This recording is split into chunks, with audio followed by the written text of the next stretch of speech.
ایک تو ناصر صاحب نے جو بات کی تھی اس کے دو پہلو ہیں. ایک تو انہوں نے بالکل سچ بولا تھا کہ میاں نواز شریف کے لیے جو مشکلات کا انہوں نے ذکر کیا تھا جیل میں، اس میں میں یہاں موجود تھا اور مجھے بالکل پتہ ہے، اور میں کبھی بھی نہیں اس سے پیچھے ہٹوں گا اس کو کہنے میں کہ وہ غلط تھا. لیکن ناصر بٹ صاحب کو میرے سے کچھ سیکھنا چاہیے، اور وہ یہ ہے کہ میں اس وقت سب سے آگے کھڑے ہو کے کہتا تھا غلط ہے. میں پاکستان میں تھا اور ساری مشکلات بھی برداشت کر رہا تھا. میں پیچھے نہیں ہٹ کے کہہ رہا تھا کہ جی میں اس وقت غلط کہا تھا تو اب اگر میاں نواز شریف کے ساتھ غلط ہو رہا تھا تو ابھی کیسے صحیح ہو رہا ہے.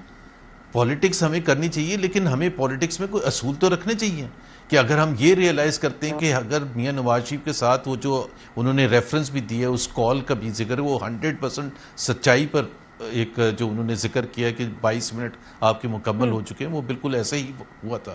لیکن اگر آج اس سے 10 گنا زیادہ خراب ہو رہا ہے تو آپ اس کو غلط کہنے میں کیوں؟ جسٹ بیکاز کہ وہ عمران خان کے ساتھ ہو رہا ہے، ہمارے حریف کے ساتھ ہو رہا ہے. سو اصول کی بات یہ ہے کہ سب اگر سچ بولنا شروع کریں گے تو میرا خیال ہے پاکستان میں معاملات آگے بڑھیں گے. یہ کیا کہ پہلے غدار نواز شریف تھا، اب غدار عمران خان ہے، اس سے پہلے غدار زرداری تھا. اس طرح سے کوئی ملک تو نہیں چلتے ہیں. اگر اس وقت غلط تھا تو آج اس سے 10 گنا زیادہ غلط ہو رہا ہے، اور اس کو غلط ہی کہنا چاہیے اور ہمت کرنی چاہیے، چاہے اپنی پارٹی والے تھوڑے سے ناراض بھی ہو جائیں. زبیر صاحب ایک بات ہوتا ہے، 9 مئی انہوں نے کیا، ہم نے کرایا ان سے. 26 نومبر انہوں نے کیا، ہم نے کرایا. 9 مئی جا کے اپنی فورسز پہ حملے انہوں نے کیے، پوچھیں کیوں کیے؟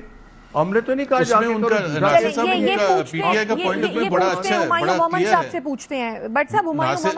میں اس کا جواب دے دیتا ہوں. ایک 9 مئی اور 26 نومبر پر پی ٹی آئی نے جوڈیشل کمیشن کہا ہے. کیسے فیصلہ ہوتا ہے کہ غلط اور صحیح کس نے کیا؟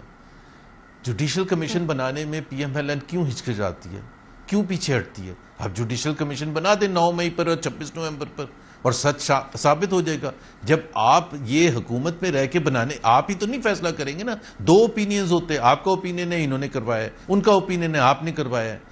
تو پھر اس کا فیصلہ کون کرے گا؟ جوڈیشل کمیشن میں فیصلہ ہونے دیں. ٹھیک ہے. ہمایوں مومن صاحب آپ دیں گے جواب اس بات کا؟ سامنے نظر آتے ہیں وہ کون تھے، ان کا تعلق کس سے تھا؟ جو لوگوں نے حملہ کیا ان کا تعلق کس جماعت سے تھا، آپ بتا دیں. دیکھیں اس طرح ہے، میں آپ کو ایک بات بتاتا ہوں. ایسا کرتے ہیں، وہ کہتے ہیں کہ سیاست میں نا جو سب سے بہترین چیز ہوتی ہے وہ ہوتی ہے مذاکرات کی بات کر لیتے ہیں. مومن صاحب، مذاکرات کے بارے میں کیا پاکستان تحریک انصاف سنجیدہ ہے یا پھر احتجاج کرنے جا رہی ہے؟ مذاکرات اگر کرنے ہیں تو کس سے مذاکرات کرنے ہیں؟ کیا حکومت سے مذاکرات کریں گے آپ لوگ یا پھر اسٹیبلشمنٹ سے؟ اچھا دیکھیں، اس طرح ہوتا ہے کہ 2 چیزیں ہوتی ہیں. ایک آپ پیرالل کام کر رہے ہوتے ہیں اور ایک آپ سیریز میں کر رہے ہوتے ہیں. سیریز میں یہ ہوتا ہے کہ زیادہ تر لوگ وہ سیریز میں کرتے ہیں، اس میں یہ ہو جاتا ہے کہ آپ مذاکرات کرتے ہیں، مذاکرات فیل ہو جائیں تو آپ اس کے بعد مزاحمت کرتے ہیں، مزاحمت کے بعد آپ آگے جاتے ہیں. بعض دفعہ یہ چیزیں اگر آپ دیکھا جائے تو آپ اس کو 2 پرونگ یا 3 پرونگ اٹیک بھی کہہ سکتے ہیں، یا وہ اس میں ہی آپ اس کو سیریز میں کر سکتے ہیں کہ آپ اپنے ساتھ ساتھ مذاکرات بھی جاری رکھیں لیکن ساتھ ساتھ مزاحمت بھی کریں. اب مذاکرات کس سے ہونے چاہیے؟ مذاکرات بیسیکلی ان سے ہوتے ہیں کہ جن کے پاس طاقت ہوتی ہے، جو ڈیسائسو چیزیں رکھنے والی ہوتی ہیں. اب اس میں اگر آج کے دن میں دیکھا جائے کون سے ایسے 2 یا 3 لوگ ہیں جن کے ساتھ مذاکرات ہو سکتی ہے؟ میری نظر میں جو سب سے بڑی پاورز ہیں ان میں سے جو ایک وہ پاور ہے جس کے پاس عوام کی پاور ہے، جسے کہا جاتا ہے the people of power is much more stronger than the people in power. تو پیپل، جو لوگوں کی طاقت ہے وہ عمران خان کے پاس ہے، اور جو لوگ ہیں، جو طاقتور لوگ ہیں وہ اسٹیبلشمنٹ ہے. اس کے بعد جو دوسرے طاقتور لوگ ہیں، عوام سے تو مذاکرات نہیں کریں گے نا، عوام کے ساتھ تو مل کر پھر آپ احتجاج ہی کریں گے اگر کرنا ہے. سن لیں، نہیں دیکھیں نا، عوام کے ساتھ یہی میں کہہ رہا ہوں، عوام کے ریپرزینٹیٹیو پی ٹی آئی ہے نا، تو پی ٹی آئی کی طاقت ہے، عوام ہے. اور تیسرے جو ہے وہ میرے خیال میں اس وقت چونکہ پیپلز پارٹی اور پی ایم ایل این جو ہے نا وہ اس سسٹم کا بینیفیشری ہے، جن کے پاس مینڈیٹ نہیں ہے لیکن ان کو بٹھایا ہوا ہے ہوائی کرسی میں. تو دوسری جو چیز ہے میری نظر میں مولانا فضل الرحمان یا اپوزیشن والی جماعتیں ہیں. اب اس میں مولانا فضل الرحمان سب سے بڑی جماعت ہے. میں یہ سمجھتا ہوں، میری نظر میں یہ بہتر ہوگا کہ ہم لوگ مولانا فضل الرحمان کے ساتھ ان لائن ہو کے وہی والی بات جو شروع میں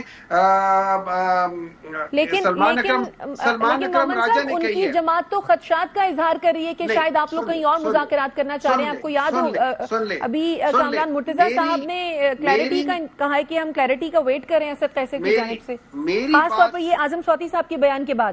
میری بات اعظم سواتی کے بیان کے بعد میری بات کامران مرتضی کے ساتھ ہوئی تھی. کامران مرتضی صاحب کو اس بات پہ تشویش تھی. ہم لوگوں نے تو کہہ دیا, ہمارے آفیشیلی جو ہمارے جو سیکرٹری انفارمیشن ہے شیخ وقاص صاحب, انہوں نے بھی, اور سیکرٹری جنرل نے آفیشیلی بیان دے دیا کہ پی ٹی آئی کا اس کے تعلق نہیں ہے. So that is one thing. Number 2, میں یہ سمجھتا ہوں کہ ہم کامران مرتضی صاحب نے یہ کہا ہے کہ ہم لوگ ویٹ کریں گے, 19-20 کو ان کی میٹنگ ہے اور وہ ویٹ کر رہے ہیں اسد قیصر کے, جو میرے خیال میں آج کل میں باہر سے آ جائیں گے بعد.